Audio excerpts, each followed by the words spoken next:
On behalf of the iCity team, welcome to the final presentations of our iCity Research Days webinar series, and thank you for joining us.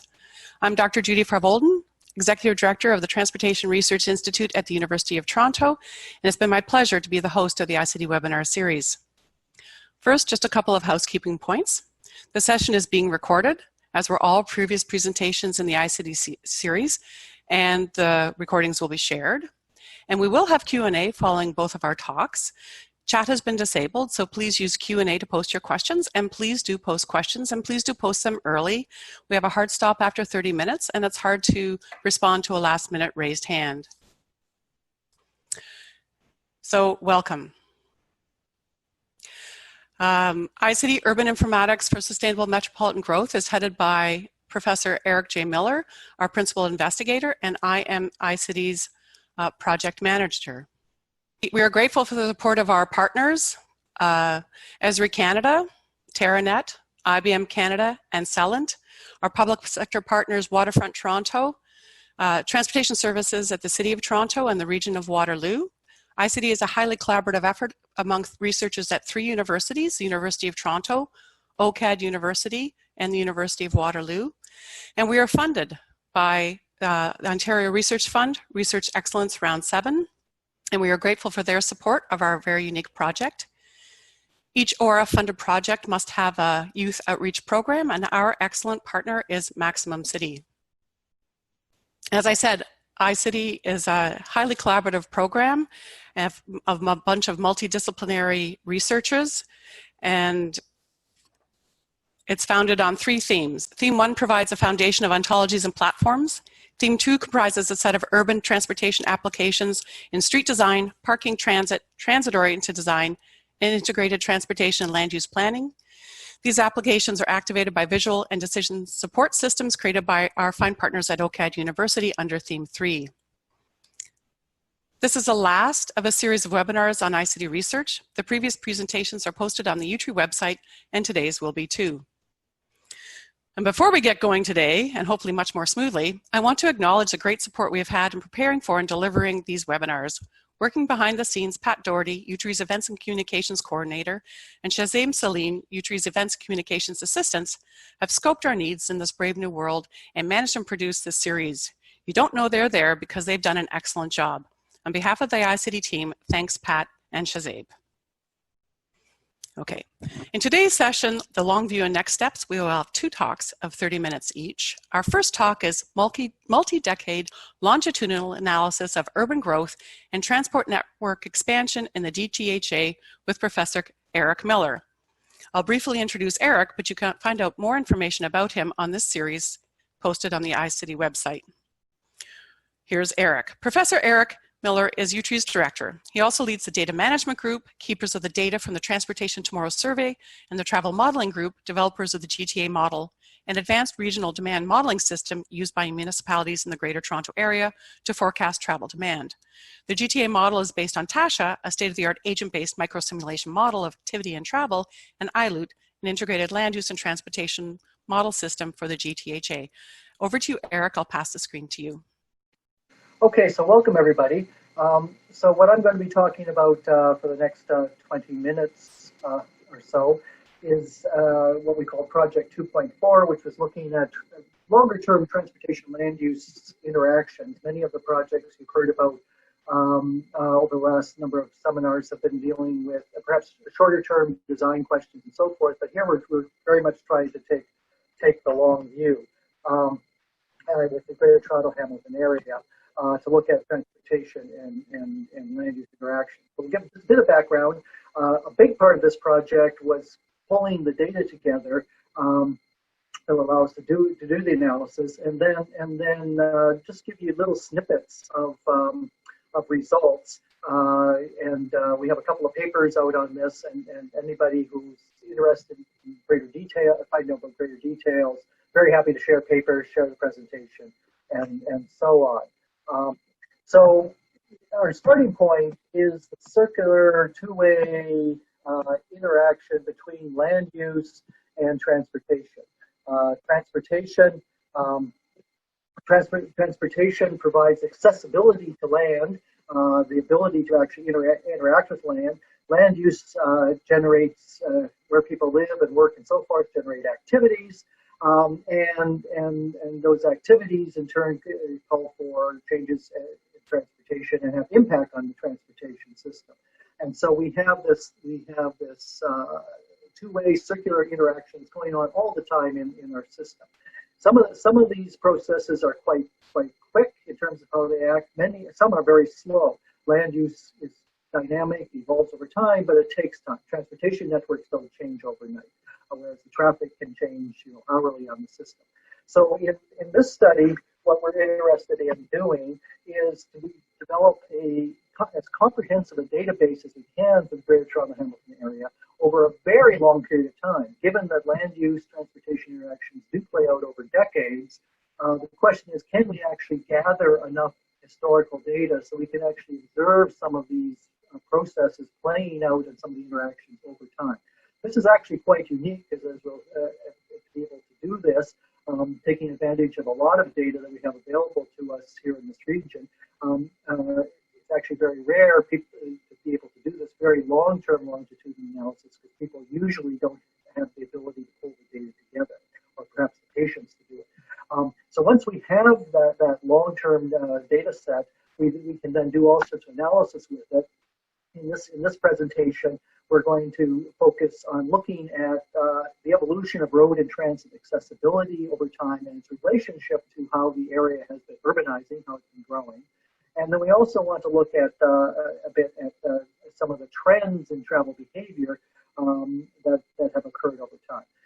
Ultimately, we want to get to looking at the relationship between transportation investment and accessibility and housing prices, land values. But that work is underway as we speak, and I won't be presenting any results of that today. So our study area is the Greater Toronto Hamilton area, near and dear to all of us. This is just one map showing in 2016, which is our most recent data point in the time series, a sense of the urbanized area in a shape kind of a reddish brownish within the entire region. And we've overlaid the GO rail system and the stations in the GO rail system as of 2016, just to show the relations, get some overall sense of how that rail system relates to the growth pattern. And we see just very, very briefly that there seems to be some relationship there. So we as I said, a major part of the project was pulling things together. We tried to get as many socioeconomic variables that we could to help characterize people and places, largely from the census, but also from our Transportation Tomorrow survey, which most people are familiar with. It goes back to 1986, tracked travel behavior. We tried to construct built environment variables from a large number of data sets, NRCan, census, the MTI, and so forth, to try to build a spatial model of the evolution of the built environment over time.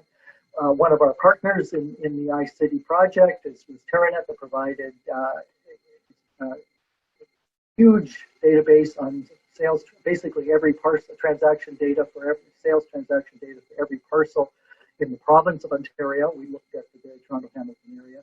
And then from our transportation modeling side of things, we brought in both the travel behavior data as observed in GTS, but we also do a lot of modeling of transportation networks to get our travel times and costs, along with various other sources of data. So we try to accumulate all of these things. Many challenges in terms of trying to bring together diverse data sets over a long period of time. This just lists some of our major data sets and gives some sense, just going back to 1999 through 2018, 2019, the time points at which different data sets provide information. So the census, as we know, for example, is every 5 years, and the TTS is tied to it. Some other data sets were continuous year by year, but not necessarily over the whole time period. And so one challenge is how do we string these diverse data sets at different points of time together into a more or less continuous temporal representation. Spatial representation is also a major challenge. Every one of these data sets tends to come with a different spatial unit. Some are point data, some are parcel level, some are traffic analysis zones, some are dissemination area zones. So again, how do we mix and match and make best use of all diverse spatial aggregations and representations in one coherent database. So again, a lot of technical challenges dealing with this. So this just gives one example. It shows in downtown Toronto the dissemination area boundaries out of the census are in black or bluish or whatever, and then the traffic analysis zones we're using our traffic models are shown in red. And so we have to deal with spatial joins and how to map back and forth between these different levels of aggregation. Basically using area-weighted interpolation to break larger areas down into smaller areas. So this just shows a much more detailed drill down, shows the finest level of detail. We get what is known as places of interest data about, specific grocery stores, supermarkets, and so forth, our points. And then the question is how to relate those points to the zones and the neighborhoods around them. So again, we have to be doing some sort of way to join these things together. And so this is, for example, showing some of the Terranet data in which we can overlay Terranet reports at the parcel level, and then we so we can see we can overlay that with land use data to see what sort of activity is going. Terranet is recording what sort of sales at what sort of locations in terms of different types of actual land uses or buildings. So again, lots of effort going into try to get a coherent and consistent time series, spatial time series data set we can then start looking at. So just as as an example, then we can look at various snapshots in time. This is just as a, for example, showing at the traffic zone level the average population densities as defined by the census in 2016. And you see the very dense downtown in Toronto gradually de-densifying. But we also see how density tends to spread out along some of the corridors. The blue lines here are showing the major highways, the rail system.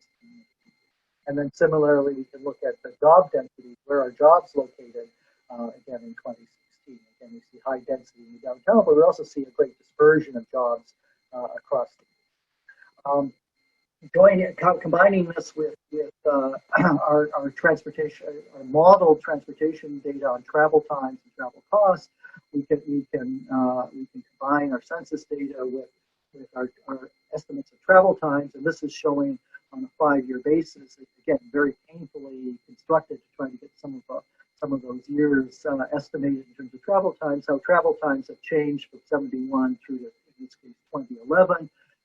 Over the region, this is showing average travel times from a zone to the Toronto downtown, and we can see how those travel times have grown over time. Similar sort of thing you can do for transit. And in case of transit has expanded over time, so that has changed the travel times over time as well.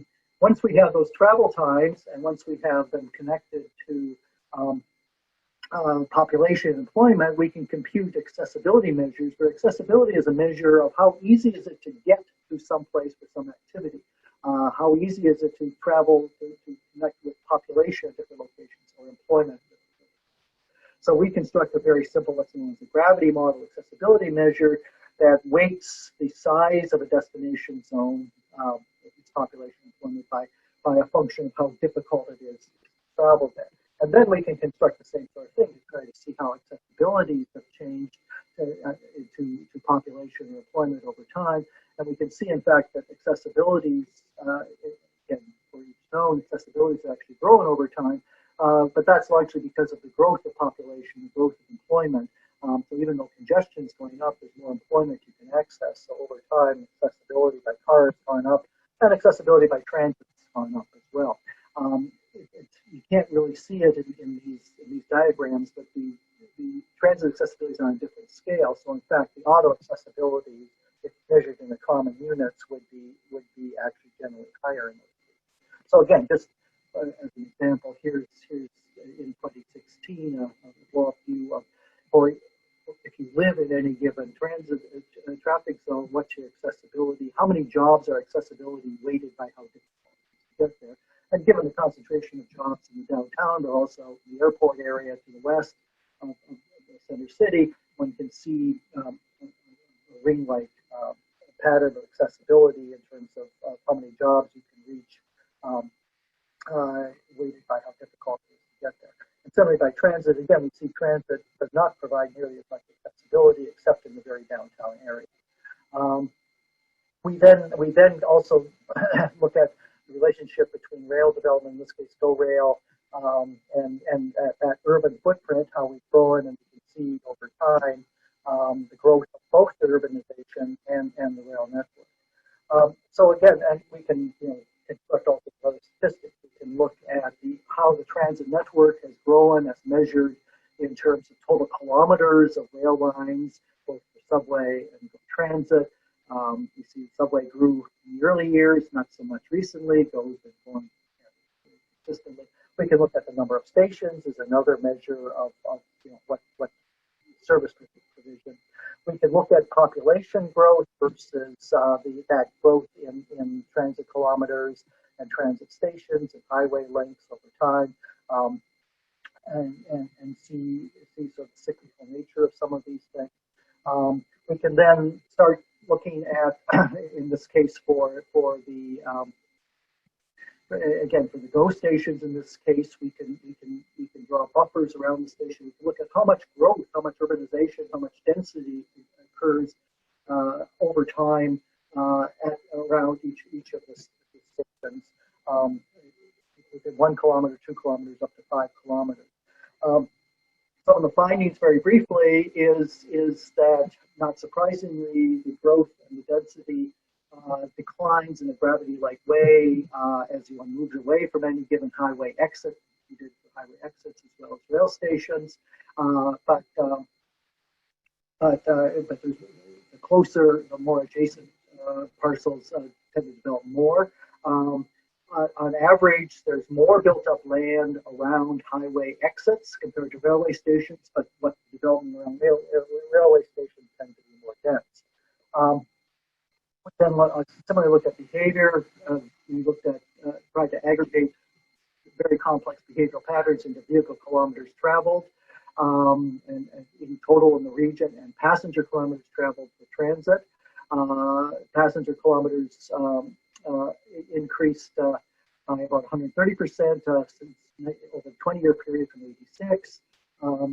Vehicle kilometers increased by over 100%, but magnitude much more because there's much more auto traffic.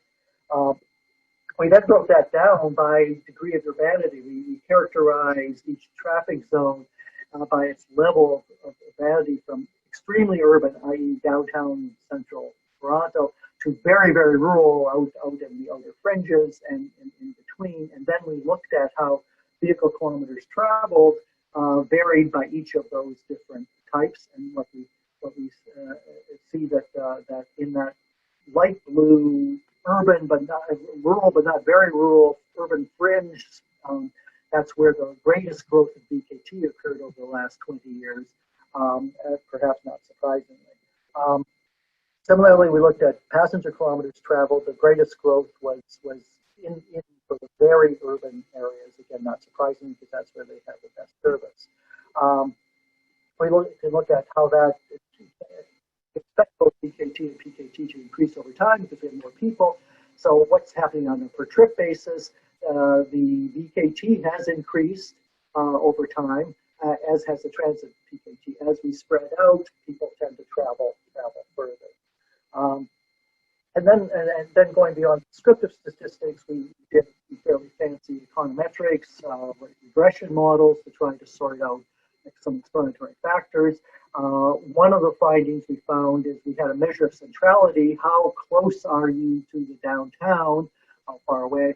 Versus what's the change in transit, the transit improvement impact, the change in transit accessibility over time. And we have this, the parameters are normalized here, and what we see is that both transit improvements and proximity to the center have impacts on development. Where will development occur over time? But that centrality actually has a bigger impact than transit improvements. But both impacts are declining over time as the city becomes, as the urban region becomes more developed. Any marginal improvement has less of impact because it's just being added to a larger base. And so some of the conclusions we come to, and again, I'm obviously skipping over a lot of details here, is that in fact investing in transit infrastructure is not necessarily the most effective growth management tool in saturated urban areas. It has marginal impacts, but what seems to have bigger impact is attempting to intensify activity centers in transit-oriented districts around subway stations, rail stations, and so on, rather than necessarily extending rail lines into greenfield areas. And some of the major factors that influence travel behavior at a macro level in terms of both vehicle kilometers and passenger kilometers traveled is population density. Transit accessibility does have an impact, but income, cars or lack thereof, and age, particularly seniors, all do have various impacts. So that's, again, I apologize for rushing through so much in such a quick time, but I don't want Judy yelling at me that I'm taking too much time here, and I did want to allow a little time for questions. And as I say, I would be very happy to provide much more detail, more than you could ever want, on data or some of our findings, if you're interested. So with that, I'll turn it back to our moderator, and happy to take any questions.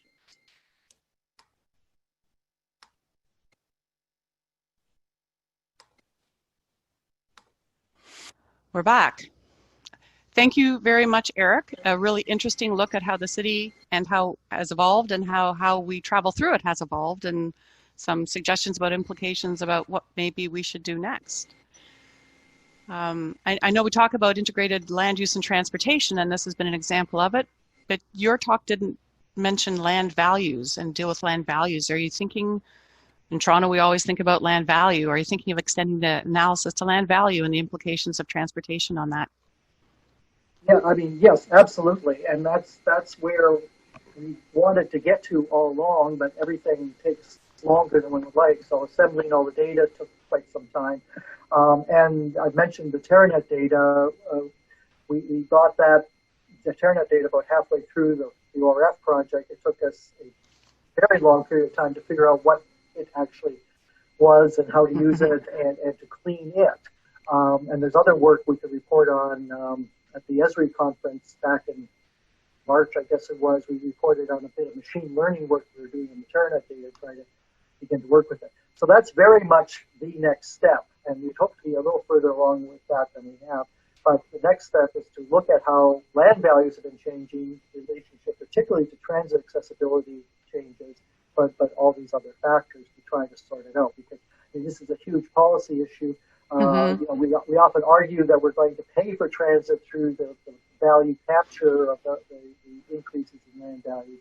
There's a literature on this, lots of controversy. So it's something that we think with the TerraNet data we can start to really try to take a new cut at this and hopefully contribute something to that literature. But it's to do. There's always more to do. There's always more to do. I do have a question, and I think you may have got to this at the end of your talk on transit-oriented development, but have you extended the notion of centrality to be more than downtown Toronto, i.e. in other major sub-centers? That's a great question. Not in this work yet. In some really old work going back decades, we did try to look at things like not just distance from Bay and King, but distance from Square One or distance from North York City Center. And those other regional centers or sub-centers do tend to have an impact on things. And they will also have an impact on land values when you get to that. So I think that's something we have to add to the analysis, but again, not yet. Looking up there to see. So we're always making transit plans. We've had decades of transit plans. And the argument is often build it and they will come with respect to the land development impacts. And what do these studies findings say about that? Well, that was kind of what the message of my last or second to last slide. I think it's a little indirect. I think we have usable evidence to say that build it and they don't necessarily come. And I think, you know, a careful understanding of both the theory and the practice would confirm that. there's lots of examples, both within the Toronto region and elsewhere within North America, of heavy rail, even light rail lines that have been built on the premise that if you build it, that in itself will stimulate all sorts of land development activities. And that just isn't the case. It has to, the pro forma has to be right. The market has to be there for that. You have to generally help with zoning, perhaps even help with land acquisition. It has to be a full court press generally to make these things happen. I mean, Scarborough City Centre arguably is an example here in Toronto where, albeit it didn't get the subway extension, but it has heavy rail connection or rail connection, hasn't developed very well. Buffalo, a neighbor of ours not too far away, built a light rail line to rejuvenate downtown. Anybody who's been to Buffalo know that hasn't really happened, not to pick on Buffalo. And so some of the arguments we've heard over the last number of years of we will extend the subway and this will generate all sorts of things. It just won't be unless the conditions are right and unless you actually work at making it happen. And as we're suggesting, actually, focusing on your mobility hubs, focusing on your stations, that's probably has much better development potential than just arbitrarily trying to build new lines to stimulate development. In most cases, I mean, there could be exceptions. I'm going to go to one last question from the Q&A. And I know how excited you get about new data. Is there any type of data that isn't currently collected that would strengthen your argument or this analysis if you were available to you and that you would hope to get in the near future? There's probably many. One I'll pick on it because it's very current is cell phone trace data. We're in the process of probably being able to finalize an agreement with a major telecom to get access to major amounts of cell phone data. The immediate purpose is to track changes in travel behavior due to COVID and as we come out of COVID. But I think it has great promise for helping us improve our travel models.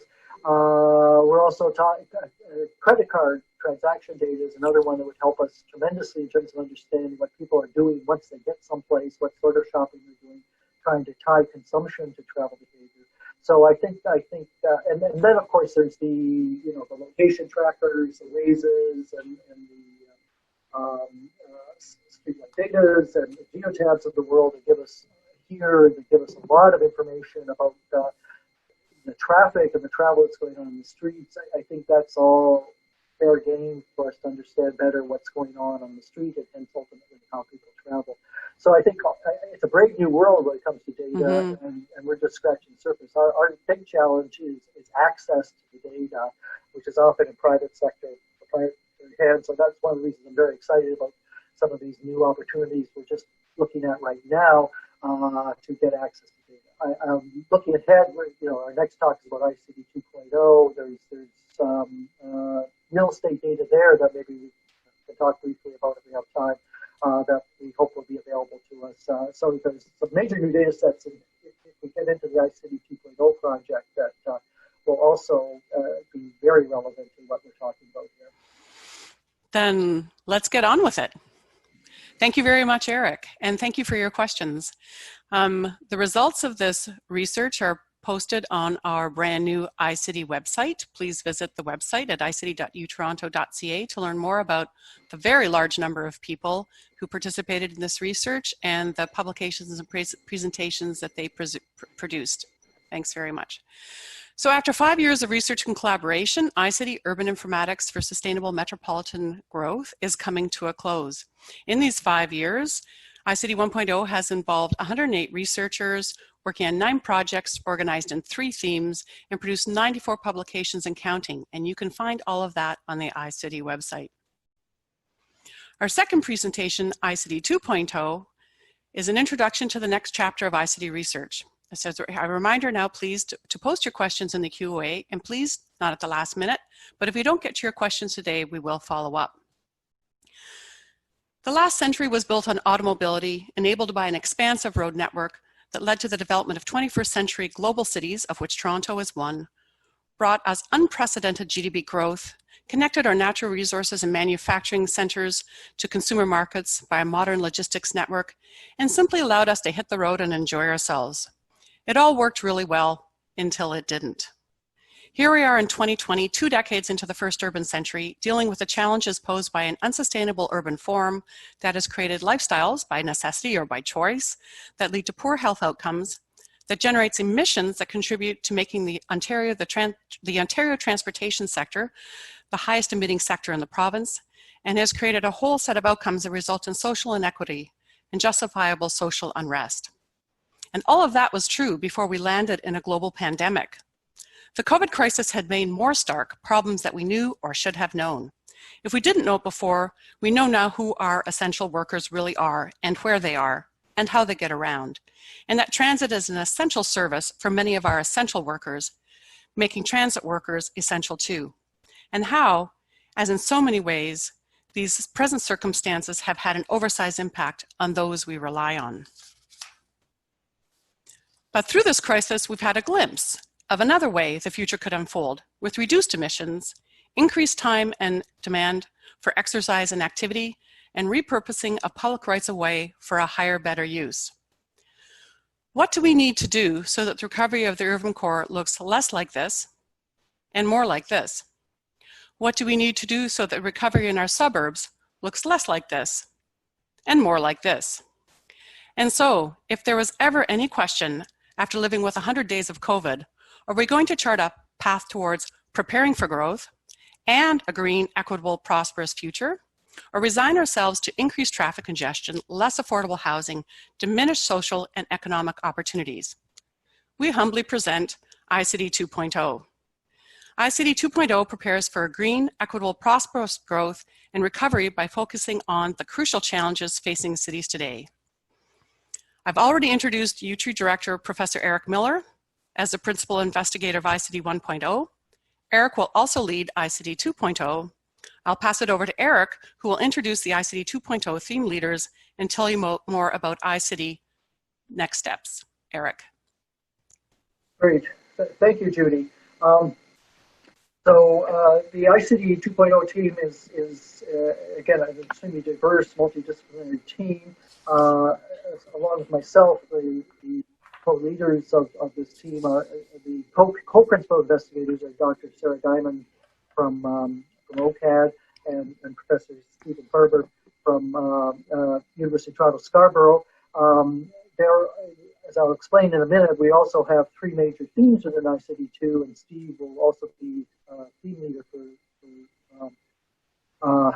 Theme 1 leader, and Sara Theme 2 leader, and our 3rd theme leader is Professor Amer Shalaby from Civil Engineering here at UT, and Judy again will be project manager for this.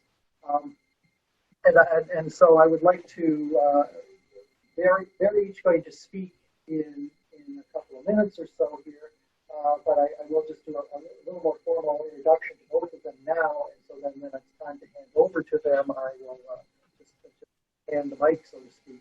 So Professor Steve Farber is a quantitative transportation geographer and information analyst. His research investigates how land use and transportation systems affect social and economic outcomes in urban areas and how we can improve the sustainability of transportation and land use planning. Steve's interdisciplinary approach draws from and contributes to the theories of activity and travel behavior modeling, urban transportation and time geography, spatial analysis, and geographic information science, or GIS. Dr. Sara Diamond is president of OCAD University and is University of the Imagination. I love that phrase. While retaining OCAD University's traditional strengths in art and design, Sara has guided the university in becoming a leader in digital media, design research, and curriculum through the Digital Futures Initiative, new research in inclusive design, health and design, as well as in sustainable technology. She has built partnerships with OCAD University with science and business communities in Ontario and abroad. And I will say, I do not understand how Sara does it. I don't think she runs a university and she runs major research projects. Our Theme 3 leader is Dr. Amer Shalaby, as I mentioned, professor in civil and mineral engineering here at UT. He's director of the Transit Analytics Lab and associate director of the iCity Center for Automated and Transformative Transportation Systems, referred to as iCity CATS. He specializes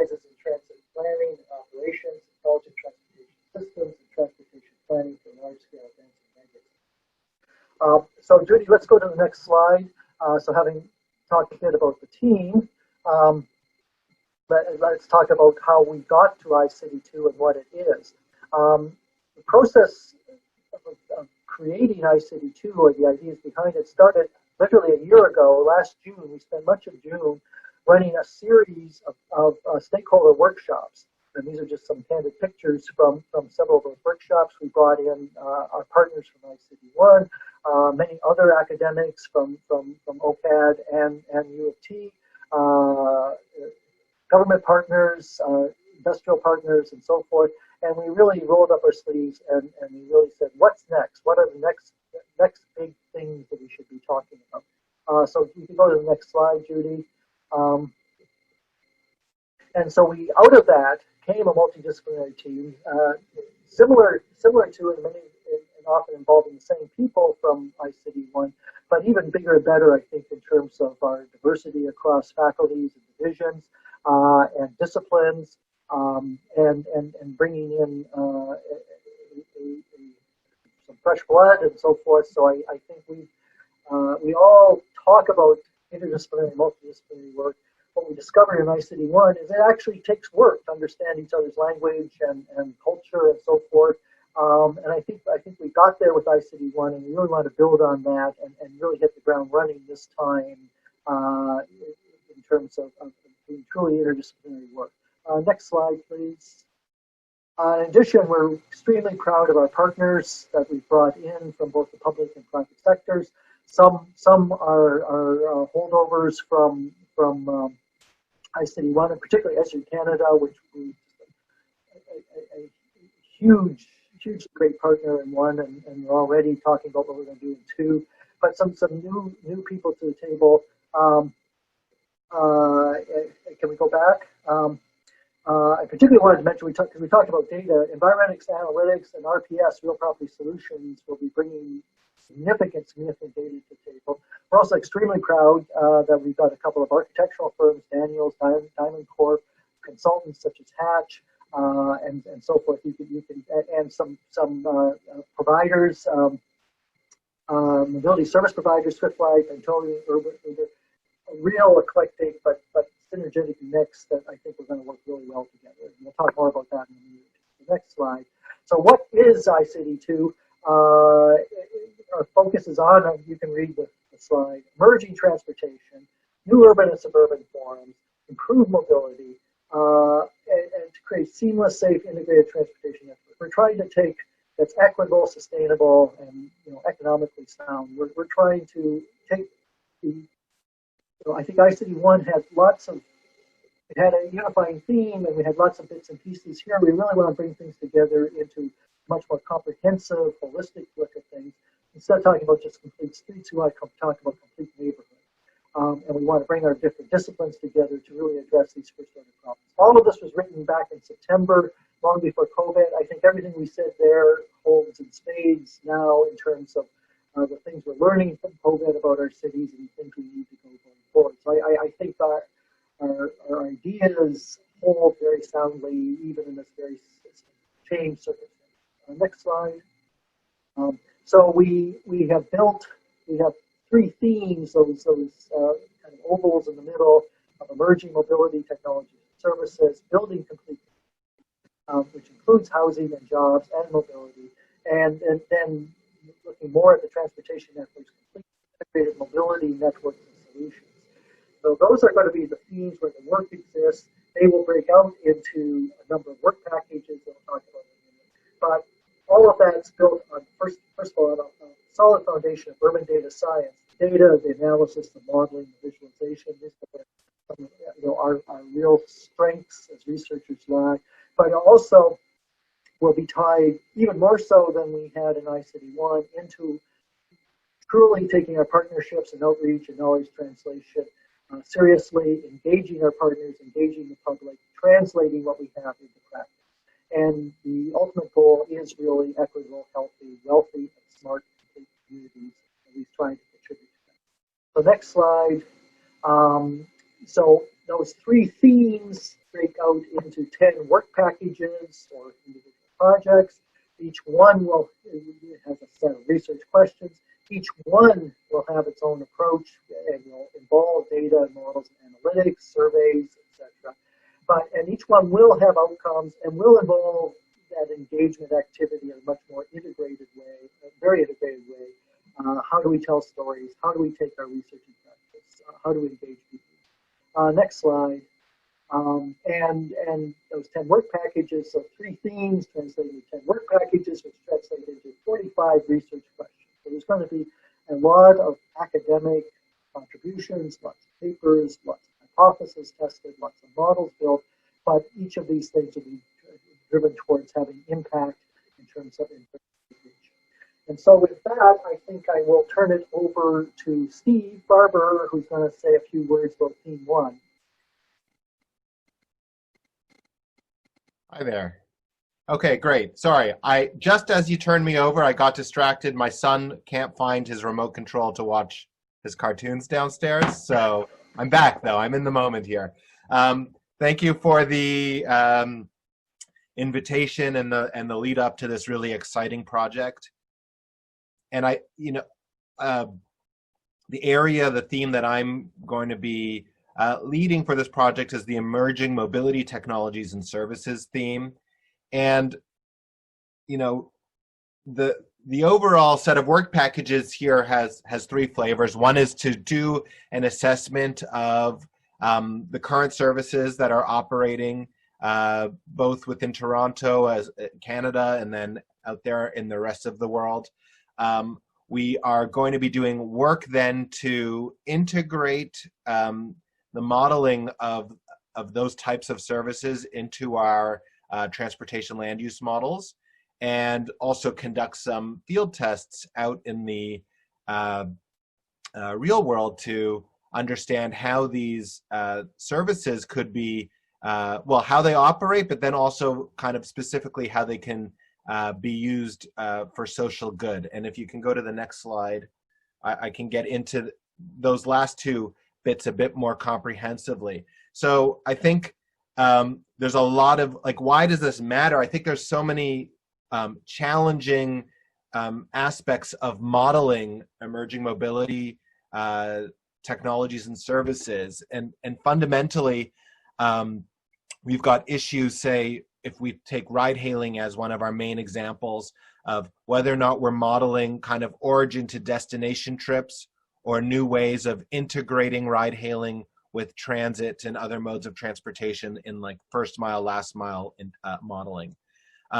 We've got new concepts around trying to understand different types of ride hail services like UberX or riding alone versus pooled trips, where we have to kind of integrate somehow model the patterns of how ride-hailing operators can operate a carpooling service. And of course, the reason why this matters is that ride-hailing, isn't really anything except a car with a different driver. But if the real kind of benefits to ride-hailing, I think, come from trying to understand the pooled versions of those services, where we really can see some VMT reductions and sustainability gains, even through using a tool like a car to achieve that. And then I think that on the ride-hailing side, there's a really interesting question around modeling the demand side, so modeling passengers and their trips, versus modeling the supply side, modeling the activities of the drivers. And the reason why this matters is much of the VMT associated with ride-hailing is actually in deadheading and in searching for fares and those types of activities. And it's very analogous to, say, in the freight world, we're pretty good at understanding, say, the demand for deliveries, or which households might be delivering products getting products delivered, but we're not as good, say, at modeling those delivery trucks and understanding how they're contributing to traffic in the system. If we switch to kind of on-demand transit as another example of an emerging mobility technology and service, this is all about trying to understand how we can make optimal use of our on-street rolling stock, our buses essentially, and trying to understand how we can model the efficiency gains associated with changing to an on-demand transit model. And then similarly, when dealing with a mega region like our own, it's probably unlikely that an on-demand transit service is going to operate in isolation anywhere in this region. We're just too integrated, and we really do need to be integrated between systems and modes. And I think there's a lot of interesting research then on trying to understand how we can be integrating on-demand transit with our existing fixed route services, including fixed route buses, as well as our rapid transit lines. So I just wanted to give you a flavor of kind of the importance and the complexity of what's involved in trying to do a better job of incorporating all of these new emerging mobility services into our activity-based models. Can I have the next slide? And then in terms of going out into the field, the main idea here is to do some controlled experimentation of mobility technology delivery. So some of you might be familiar with the work that my group has been doing with one of our iCity partners, Pantonium, in Belleville, Ontario. But I really want to focus, I think that there are kind of operational and efficiency questions to be answered through piloting of technology. But I think especially in today's environment, it's really important that we start thinking about how we actually use these technologies for good. And I know that's campy and, maybe cliche, but I really do think that we need to be, if we end up revolutionizing transportation technologies, but end up not bringing everyone along with us for that ride, then I think we're largely failing as transportation modelers and planners in this region. So I think that one way to kind of help achieve that objective is to specifically do these mobility field tests in disadvantaged communities and see how we can use these technologies to really attain social and economic benefits for those who aren't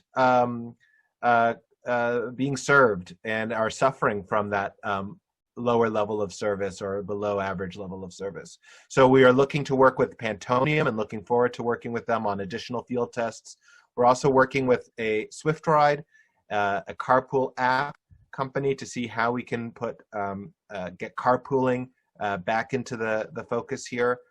In large employment or university settings, and then also working with ride hail to see how mobility credits can be used in the study that we have planned is to investigate how ride hail credits could be used to help job seekers get to interviews in a really large region like Toronto, where transit doesn't really cut it in terms of bringing people across municipal boundaries or over long distances in order to meet the expectations of a job interview.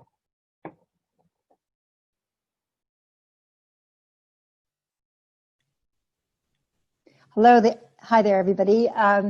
Thank you, Eric, for your introduction, and Steve, a great handover to talk about this topic. I'll just mention that in iCity, the OCAD University team provided some really, I think, I hope helpful approaches to design methods and co-design, and also really were the drivers around a lot of the visualization work, and we'll continue that work. And that's what my lab at OCAD University leads. But very happy to take up the leadership of Complete Communities. We've got some great partners there, and I'll talk a little bit about that. The Ontario Land Use Planning Review frames complete communities in the following ways. So complete communities are places where homes, jobs, schools, community services, parks, and recreation facilities are easily accessible. And if you think about COVID-19 and some of the challenges around transit and transportation to work, and some of the challenges of thinking forward about what safe communities will be, I think we have a huge opportunity to bring this kind of thinking and knowledge to a post-COVID world. So that review really focuses on human health and quality of life. And the goals of the research team is really to bring the successful research and implementation of complete streets to the neighborhood level in order to provide a suite of capacities and tools for neighborhoods, but also to think about large-scale planning. And I'll talk about that in a second when we talk a little bit about our partners.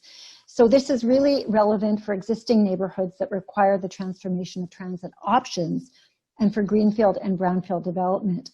Also, the interlacing of complete neighborhoods with transit planning that connects existing neighborhoods efficiently with other resources is of critical importance given gaps in transit, and we've already heard from Eric's earlier presentation, and the projected growth of the GTHA and the GGH. So there's obviously going to be requirements for effective commuting between neighborhoods for employment, educational needs, entertainment, culture, etc.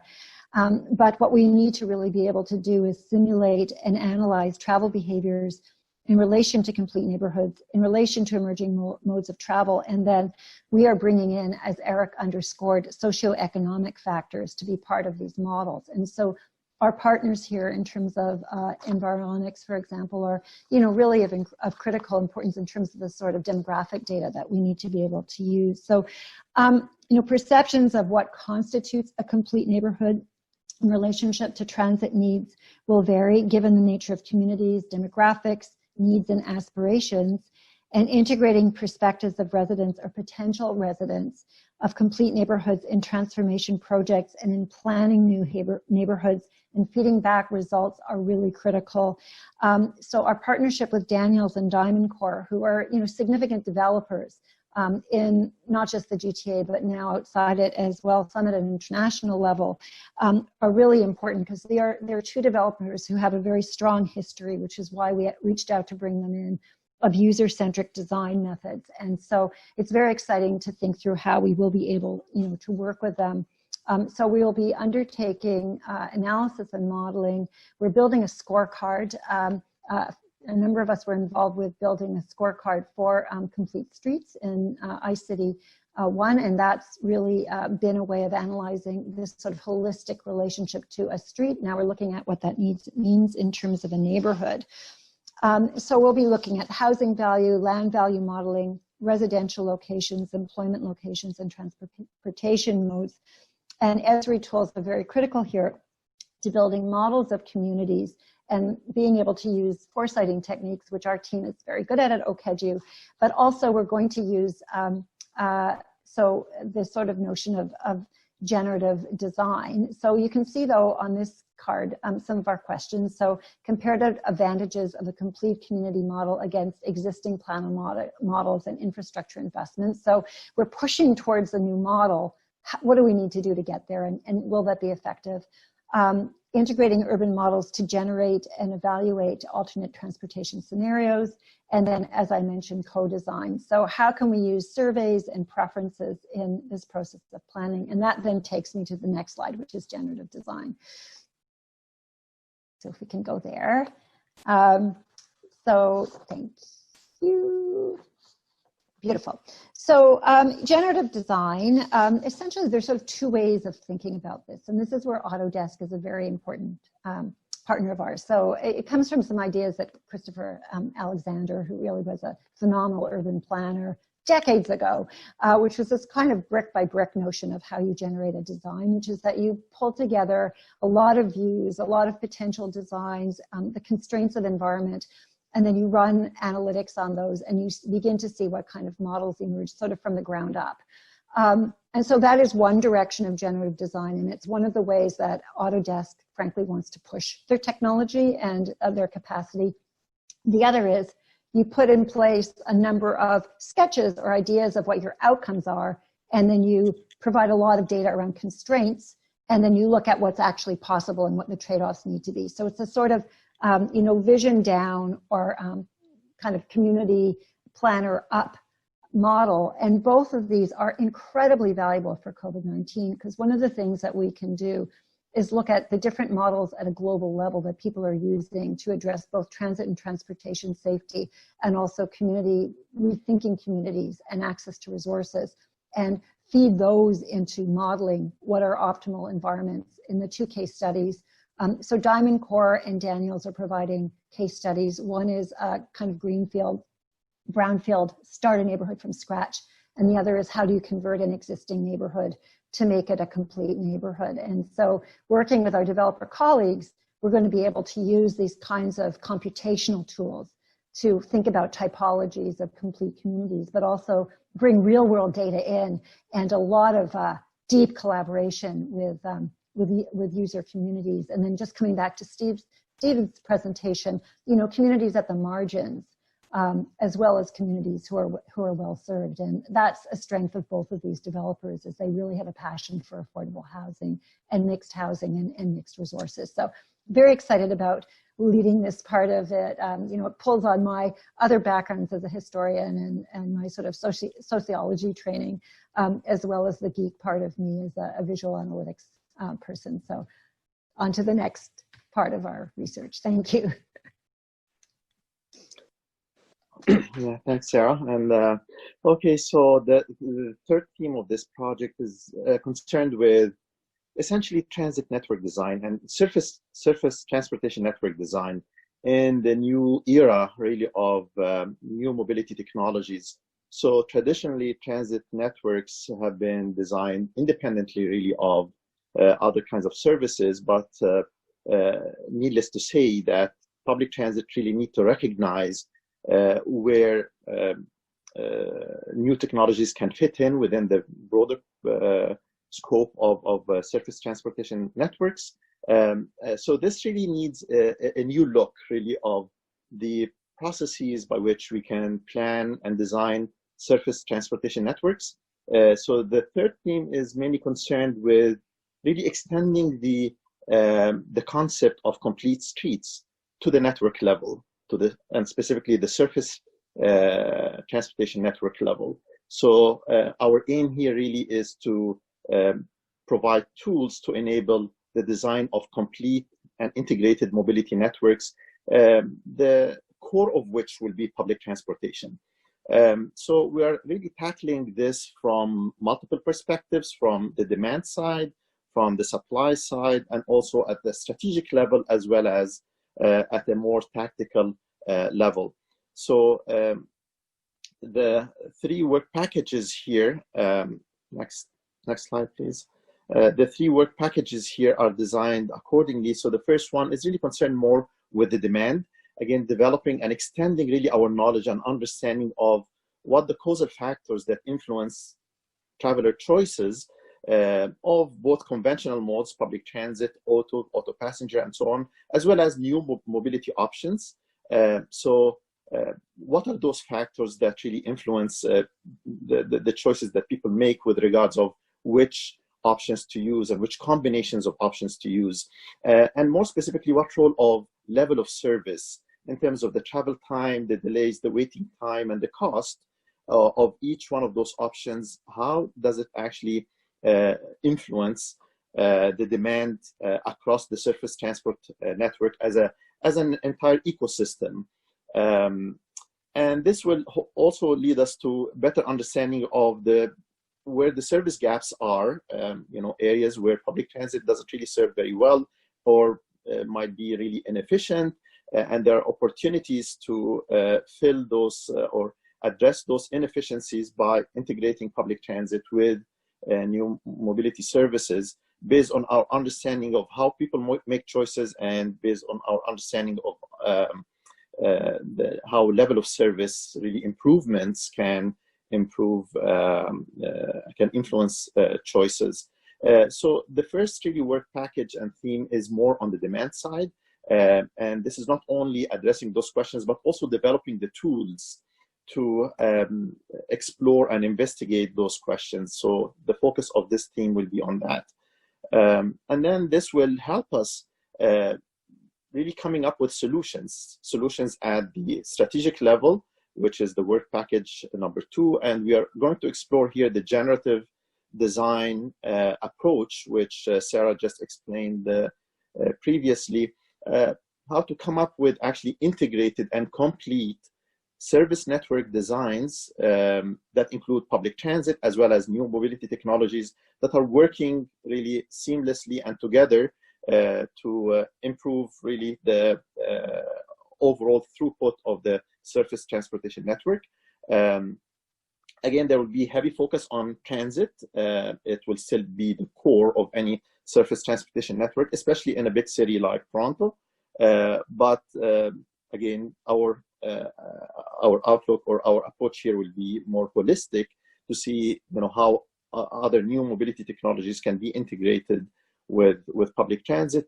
And then, excuse me, this will also translate in more tactical actions, both physical improvement strategies as well as policies and service planning processes that can also be improved to deliver on the bigger vision of the network-wide, complete network and integrated network. So those three themes really are going to work seamlessly with the ultimate goal of developing tools to enable the delivery of more complete and integrated mobility networks with public transit at its core to deliver seamless and integrated transportation options for urban residents.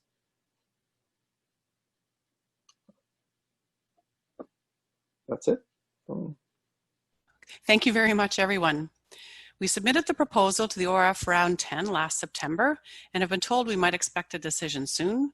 We knew when we submitted that our proposal was supportive of several key government policies. Given all that's unfolded over the last 100 days of COVID, we remain hopeful, but things have changed. We will keep you posted. We have time now. We're out of a little bit of time for Q&A, so I really am only going to comment as a final comment on these challenging and interesting times. Perhaps ask Eric, why do you think, is this the right time for this project? I mean, you're an unbiased observer.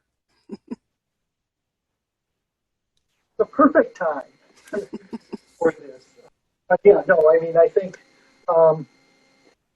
as many people have said in many different ways, including in these presentations, it's a time for change. And, I think lots of us have been saying for a long time that business as usual is not sustainable, whether we're talking about environment or social equity issues, or even just the fiscal economic sustainability of our system. And I think this project is about truly trying to push the envelope and exploring ways that we could be changed thoughtfully, systematically, holistically, the way we both build cities to the extent we're continuing to build, but also retrofit cities and in particular transportation. And I think COVID, as I think I mentioned briefly, as back in September and back in June in our workshops, we were talking about these things, even though we didn't know about COVID. I think COVID has shown is many cracks in our systems and many things that we have to be better in. And I think the opportunity is here to work together to really be agents of change. So I think we view iCity, the iCity program and the 2.0 project as an agent of change. That's what we'd really like to see. Hopefully we'll get the chance to do that. If we don't get the funding here, we'll figure out other ways of doing it, but I think we are hopeful that the bill does resonate with government needs. So it is. So I think it is a question. Change is in the air.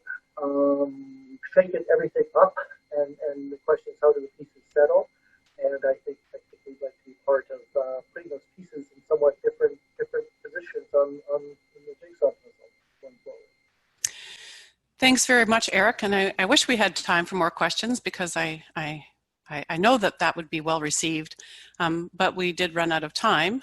So I'm just going to thank everybody for joining us today and say I hope you enjoyed today's presentations, and I hope you'll stay tuned for updates on iCity 2.0. We hope for good news soon. We'll be in touch with our partners. We always have lots on the go, and we're always looking for new partners and to have an impact with the research that we do. Take care, and thank you very much.